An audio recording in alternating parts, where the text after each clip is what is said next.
El columnista y escritor español Juan Soto Ibars ha publicado por la editorial Debate un libro tremendamente polémico, pero que ha dado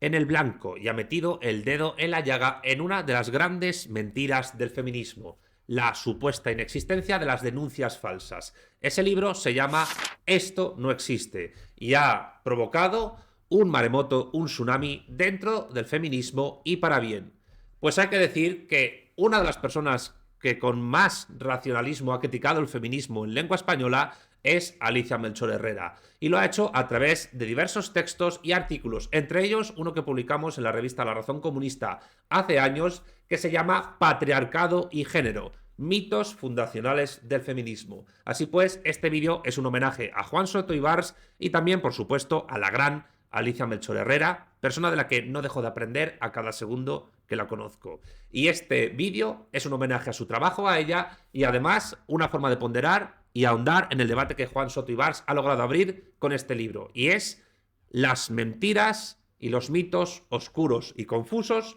sobre los que se construye el feminismo. En este caso, dos: la existencia del patriarcado y el mito del género. Con ustedes, Alicia Melchor Herrera, vamos allá.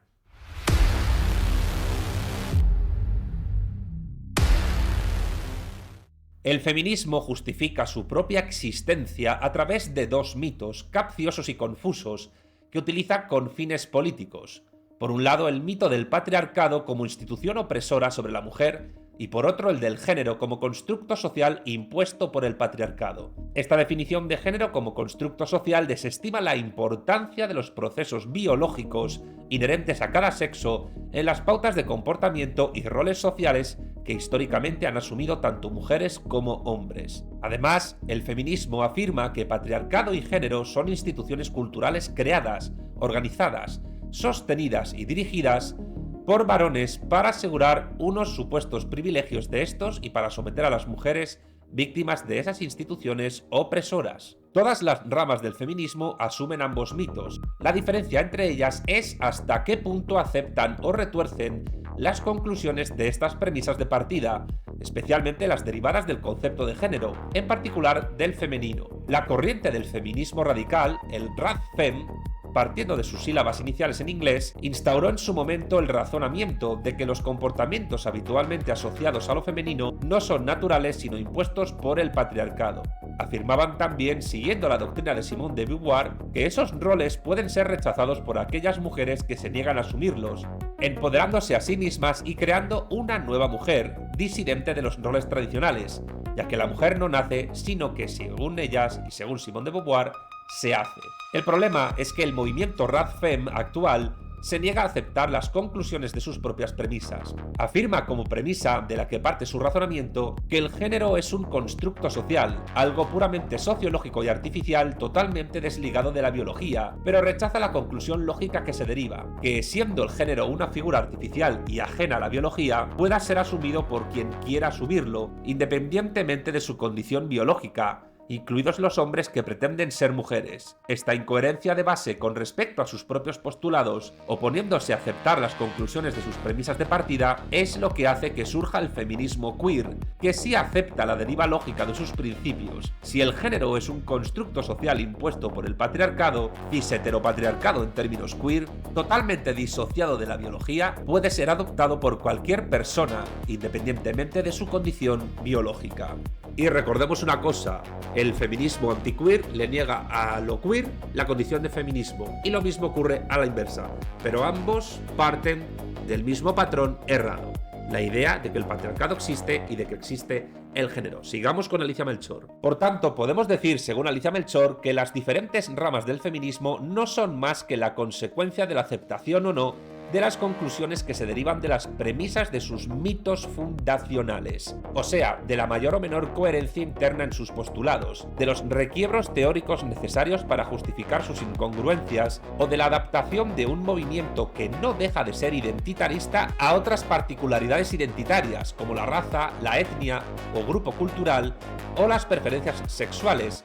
generando una competición interna dentro del feminismo por ver qué grupo colecciona más opresiones sociales y a cuál se le pueden achacar más privilegios por parte de los otros. Ya la tercera ola del feminismo intentaba atajar la disgregación identitarista hablando de interseccionalidad, esto es, la interrelación entre sexo, género, etnia, clase u orientación sexual en materia de privilegios y opresiones sociales, pero en su propia idiosincrasia de movimiento identitarista tenía el germen de la dispersión, por lo que finalmente esas identidades acabarían formando diferentes ramas enfrentadas entre sí dentro del movimiento feminista, como el feminismo lésbico, el feminismo racializado, el feminismo poscolonial o el feminismo de la diversidad, entre otros. En cuanto a la distinción sexo-género, conviene recordar lo que decía Gustavo Bueno con respecto a la disociación naturaleza-cultura, que la cultura no es sino naturaleza humanizada, por lo que la disociación naturaleza-cultura es ficticia.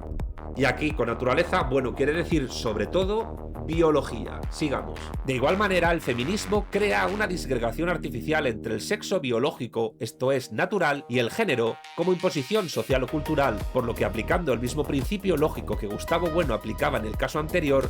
podríamos afirmar que el género no es sino sexo humanizado,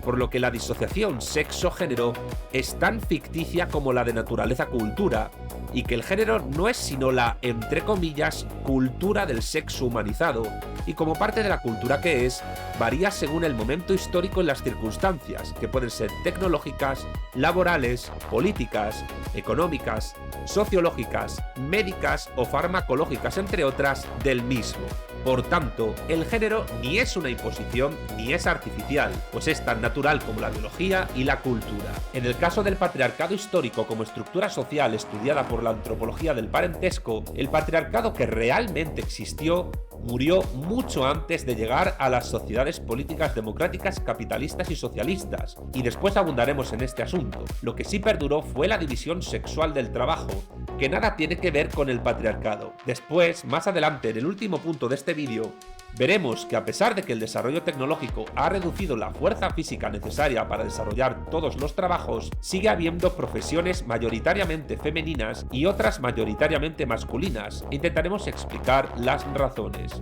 Y es en este momento en el cual Alicia Melchor va a empezar a resumir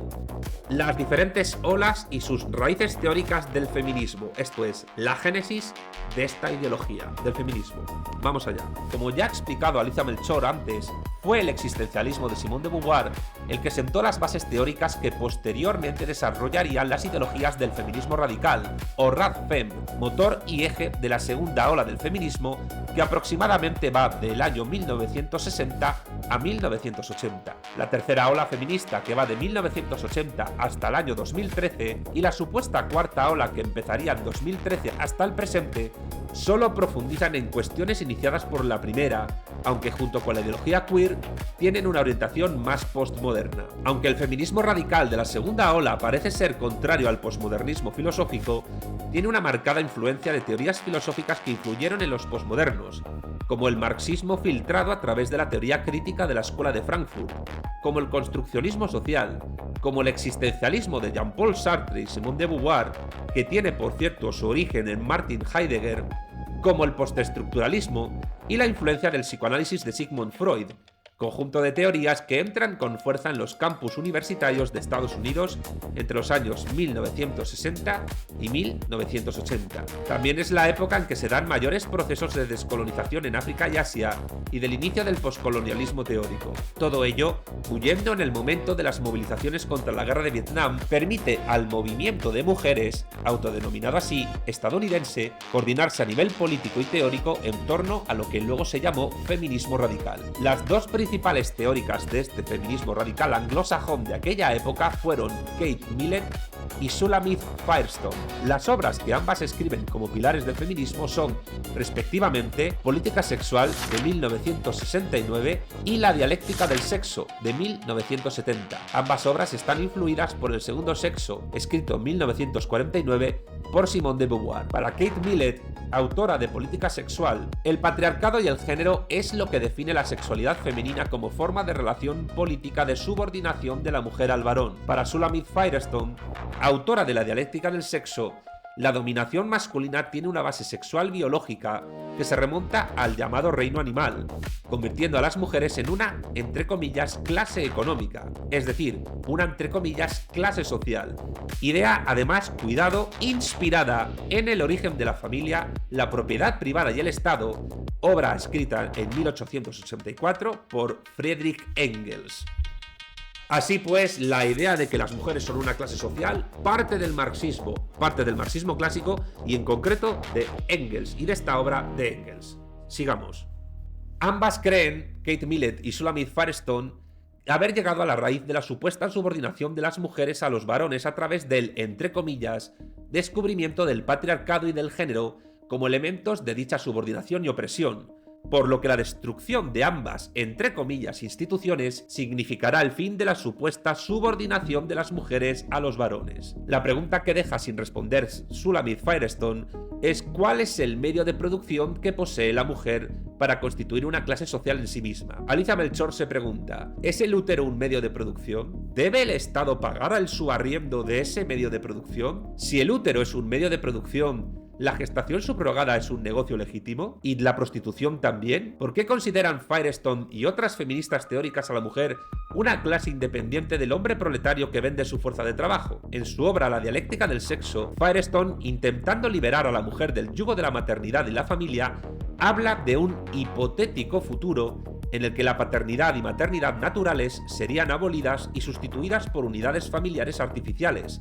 en las que los niños irían pasando de comunidad en comunidad hasta que encontraran una en la que se quisieran quedar. Además de esta propuesta de abolición de la familia tradicional y de la reproducción biológica, Firestone va más lejos en cuanto a las consecuencias que podrían traer asociadas estas comunas abiertas y divaga sobre las posibles interacciones entre sus componentes y los niños itinerantes.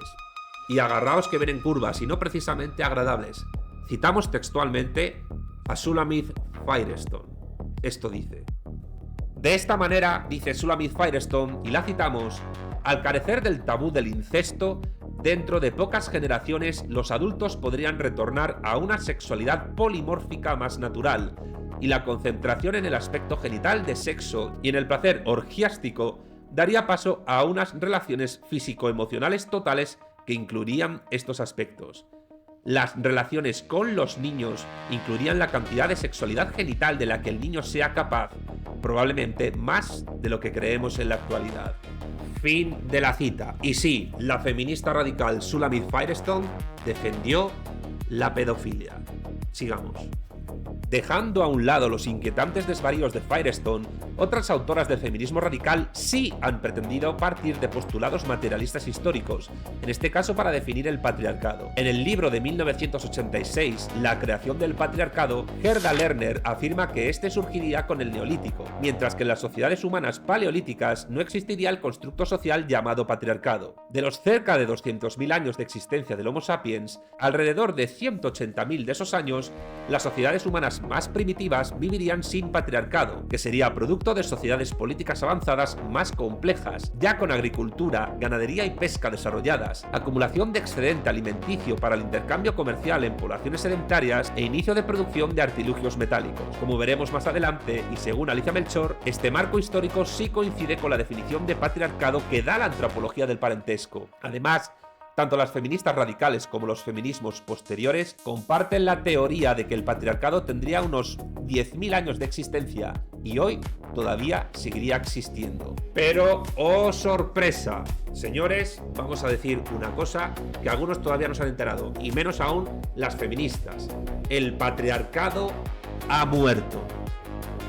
¿Por qué? Así lo explica Alicia Melchor. Escuchémoslo. El patriarcado como institución antropológico-histórica se originó con las primeras sociedades políticas, todavía preestatales, que surgieron durante el Neolítico favorecidas por el sedentarismo, el desarrollo de la agricultura y la ganadería y el inicio de la Edad de los Metales. La necesidad de defender el territorio cultivado, las zonas de pasto y las tierras fértiles de otras tribus que intentaran conquistar el espacio y desplazar al grupo, clan o tribu que en ellas se había establecido, es lo que hace que surja la institución del patriarcado y la posesión intergeneracional. esto es, la herencia del territorio. Dado que eran los hombres los responsables de defender con su vida el territorio,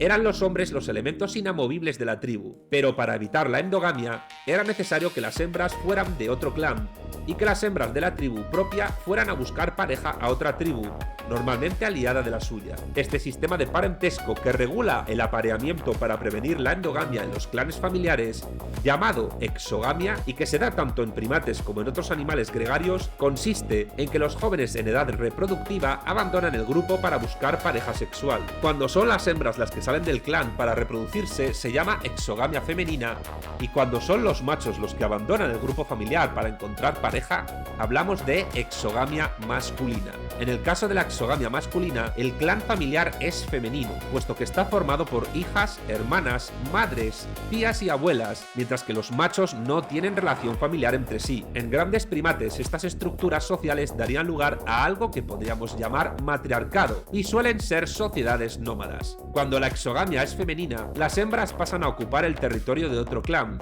normalmente uno aliado al suyo original, constituido por hermanos, abuelos, padres y tíos, relacionados entre sí por parentesco de sangre, por lo que de alguna manera están en territorio ajeno, como los machos en el caso anterior. Esto daría lugar a sociedades patriarcales que suelen ser sedentarias y fuertemente territoriales. El patriarcado en sociedades humanas tiene su traducción legislativa en el sistema de transmisión patrimonial mediante el cual los hijos varones heredaban la casa y las tierras, esto es, los bienes inmuebles, mientras que las hembras heredaban la dote en forma de joyas y otros objetos de valor, como herramientas o dinero,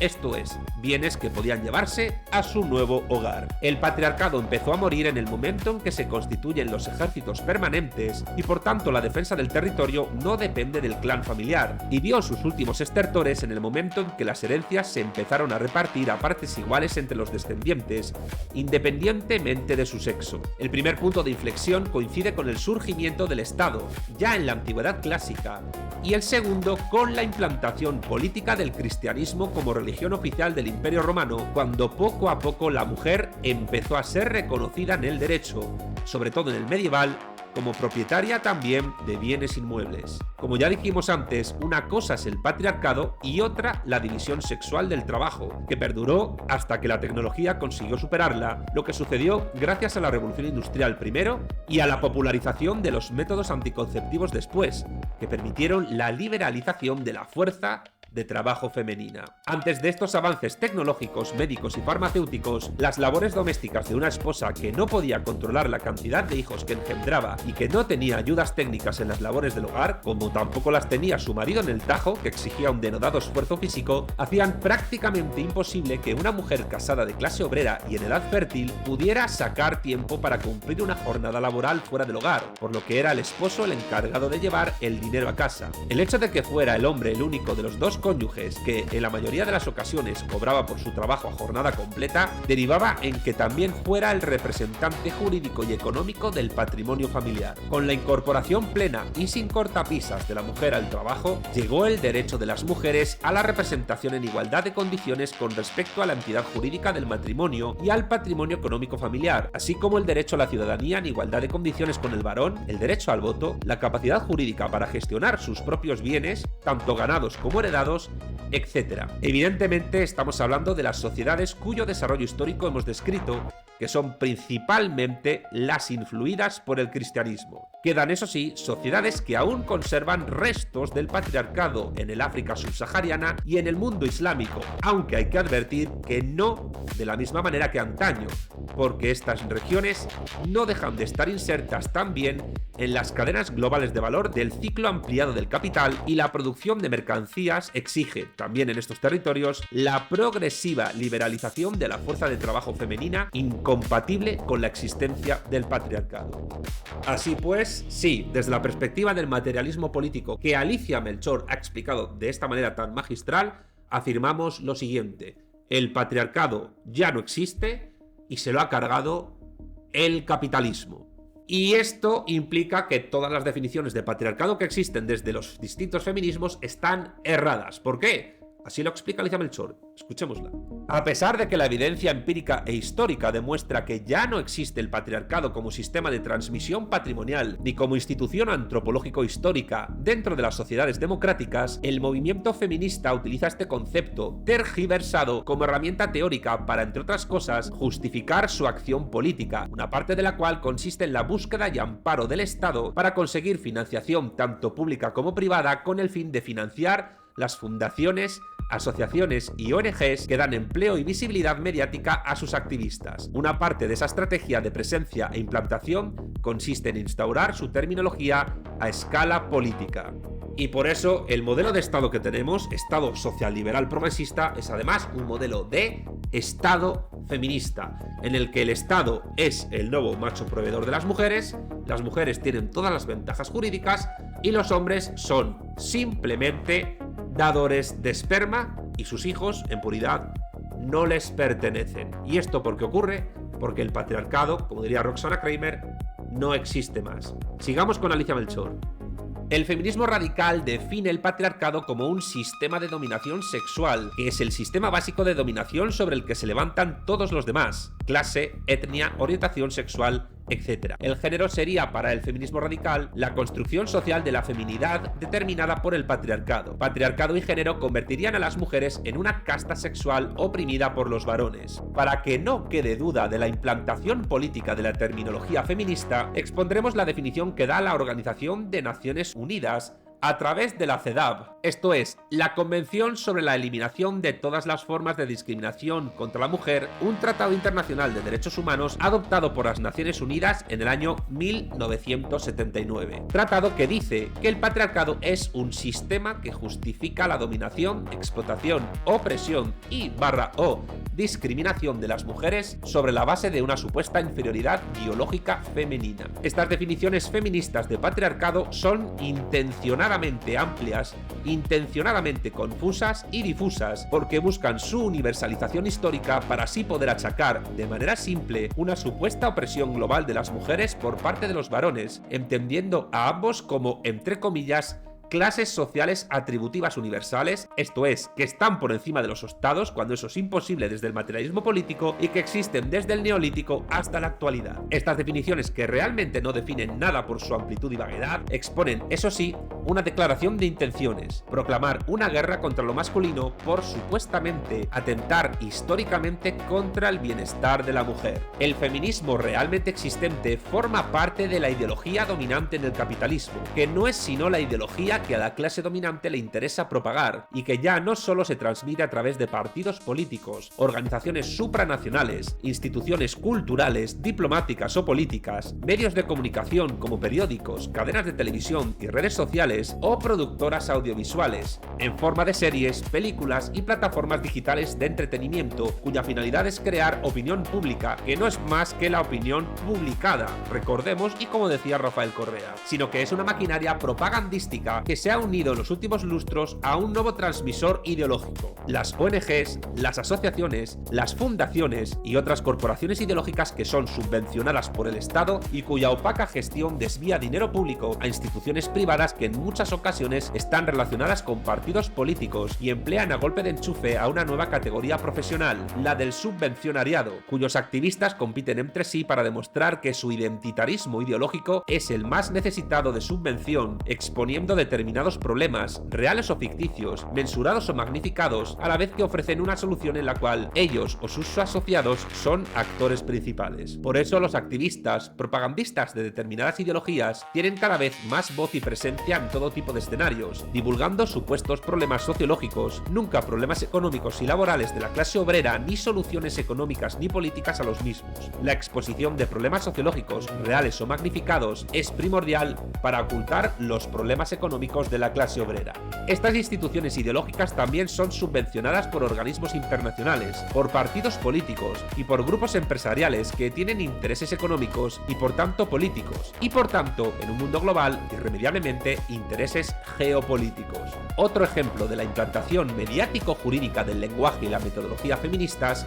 Es el caso del Me Too y del Yo sí te creo hermana, consignas que representan movimientos sociales que pretenden elevar el testimonio de la acusadora o víctima, según el lenguaje feminista, aunque no se haya demostrado daño ni delito y no haya investigación policial de los hechos ni peritaje de las pruebas, a la categoría de prueba irrefutable, obviando o pretendiendo abolir la investigación de los casos apoyados por estos movimientos, pues el mismo hecho de aplicar garantías procesales al denunciado se toma como una afrenta a, entre comillas, todas las mujeres y una, también entre comillas, revictimización de la acusadora. Esta vulgarización de la justicia, elevando la difamación, las habladurías y las campañas mediáticas en redes sociales y medios de comunicación a la categoría de litigio, los actos de fe a la categoría de juicio justo y el linchamiento público a la categoría de sentencia implican una derogación efectiva del proceso judicial, de la investigación policial, de la presunción de inocencia, de las garantías procesales y de la condena solo en el caso de que se hayan probado los delitos. Estos, si lo son, donde se deben denunciar es en las comisarías y en los juzgados, puesto que la justicia se hace con pruebas. Las denuncias falsas, aunque sean un porcentaje minoritario, y no tanto como afirma el feminismo, existen y solo se encubren para mantener una legislación asimétrica que tiene su exponente máximo en España en la Ley Integral de Violencia de Género de Irene Montero, que impone diferente pena por el mismo delito en función de si el delincuente es hombre o mujer, con la excusa de castigar otro concepto implantado políticamente por el feminismo, la violencia de género o violencia machista. Y de ahí la necesidad de un libro como el de Juan Soto Ibars. ¿Y qué ocurre con el género? Esto dice Alicia Melchor. Según el feminismo, el género sería un constructo social fruto de la existencia del patriarcado. Sería opresivo porque supuestamente encorsetaría a las mujeres en determinados roles sociales y laborales que asegurasen la dominación masculina. El hecho de que existieran aún algunos de esos roles en muchas profesiones, tareas domésticas y costumbres generalizadas, serviría para demostrar la vigencia del patriarcado. Sin embargo, el papel de las mujeres en las distintas sociedades humanas, si bien ha estado determinado por instituciones culturales diversas, jamás ha podido separarse de lo biológico. Un ejemplo de ello es el maquillaje femenino o la depilación, que sirven para acentuar el dimorfismo sexual, recalcando los rasgos femeninos, menor cantidad de vello, ojos más redondeados, cejas más altas, labios más proyectados y por tanto sirven para atraer a hombres heterosexuales. Puro instinto reproductivo, nada de imposición patriarcal. Otro ejemplo es la vocación, la elección de estudios, de actividades profesionales y de ocupaciones laborales, como demostró el documental noruego La paradoja de la igualdad, en el que participaron entre otros el psicólogo Simon Baron Cohen, por cierto, hermano del cómico Sacha Baron Cohen, sigamos, en la que es probablemente una de las sociedades políticas más igualitarias, la Noruega, hay una estadística que sugiere que hay algunos trabajos por los que las mujeres tienen preferencia, de la misma manera que los hay de vocación mayoritariamente masculina. Las mujeres suelen elegir trabajos que impliquen, en promedio, mayor interacción con personas, mientras que los varones, en promedio, suelen elegir trabajos que impliquen más interacción con objetos, esto es, trabajos más abstractos. La paradoja se da en los países en vías de desarrollo, donde precisamente las mujeres estudian carreras técnicas en un número proporcionalmente más alto que en países más desarrollados. Esto se debe a la desigualdad en los sueldos. Mientras en Noruega el salario que recibe un ingeniero no es muy superior al que recibe una enfermera o una profesora, en la India o Pakistán la diferencia es abismal. Es por ello que la decisión de las noruegas es más libre, puesto que no depende de lo económico sino de lo vocacional. En otros sectores, como el de la limpieza, hay una segmentación. Mientras que la limpieza en hogares y edificios públicos es un sector ampliamente feminizado, la limpieza a la intemperie o en lugares peligrosos, sucios e incómodos como las alcantarillas es un sector masculinizado. En general, los trabajos peligrosos son realizados por hombres, razón por la cual la inmensa mayoría de los muertos por accidente laboral son hombres. En cuanto a la razón por la cual se dan estas y otras muchas diferencias entre los intereses de hombres y mujeres que no tenemos espacio para exponer, Simon Baron Cohen, partiendo de sus investigaciones, llega a la conclusión de que, si bien a nivel morfológico apenas hay diferencias entre los cerebros masculino y femenino, sí hay diferencias biológicas prenatales promedio entre varones y mujeres que se manifiestan durante toda la vida de los sujetos de ambos sexos. La testosterona influye en la forma en que se establecen las conexiones neuronales propias del sexo masculino, de la misma forma que los estrógenos hacen lo propio en las conexiones neuronales del cerebro femenino. Esto influye en las tendencias hacia la sistematización, la abstracción y la lógica en los varones, y hacia la empatía, las relaciones sociales y las emociones en las mujeres, además de otras muchas diferencias como la visión perimetral, la capacidad para distinguir colores o la coordinación motora, tendencias que no son iguales en todos los sujetos de cada sexo, pero que se ha demostrado que sí tienen una base biológica que influye en la cultura. La clave de la cuestión aquí es la que explicaba Alicia Melchor antes, la disyunción sexo-género y su paralelismo con la falsa disyunción naturaleza-cultura, puesto que la cultura no es sino naturaleza o biología humanizada, y por tanto el género no es sino sexo humanizado o culturizado. Existe una interacción constante entre la biología y la cultura, siendo la conducta humana a nivel práctico el punto en que se interconectan, y el feminismo es una ideología que mayormente ha tendido a minimizar, cuando no ningunear, el papel de la biología a la hora de explicar el rol de varones y mujeres en las sociedades humanas, incluidas las sociedades y comunidades políticas. Solo con el auge de la teoría queer, el feminismo tradicional parece empezar a descubrir el papel de la biología a la hora de explicar las culturas humanas. En fin, que estos argumentos de Alicia Melchor Herrera, junto con la destrucción de la aplicación práctica del feminismo a través del Estado feminista que ha desvelado Juan Soto y Bars, es como se puede destruir el feminismo. Porque sí, destruir el feminismo es una de las tareas pendientes del materialismo político. Fin del vídeo. Si te ha gustado este vídeo, por favor, dale pulgar arriba y en la caja de comentarios deja tus impresiones, escríbelas abajo. Si te gusta mi contenido audiovisual, por favor, suscríbete a mi canal y activa la campanita para que te lleguen más novedades. Si quieres conocer otras redes sociales donde estoy promocionando mi trabajo en YouTube y también otras tareas que hago, mis libros, mis artículos, ponencias, charlas, congresos, apariciones en televisión y radio, mi trabajo en el Instituto Beatriz Galindo La Latina o mi trabajo con las vanguardias socialistas iberófonas y en concreto con Vanguardia Española, puedes encontrarme en TikTok, en X, en Facebook, en Instagram y en Telegram. Y si queréis conocer el trabajo de toda mi vida, no tenéis más que visitar mi página web oficial www.armesilla.org. Sin más, me despido, un saludo a todos y hasta la próxima.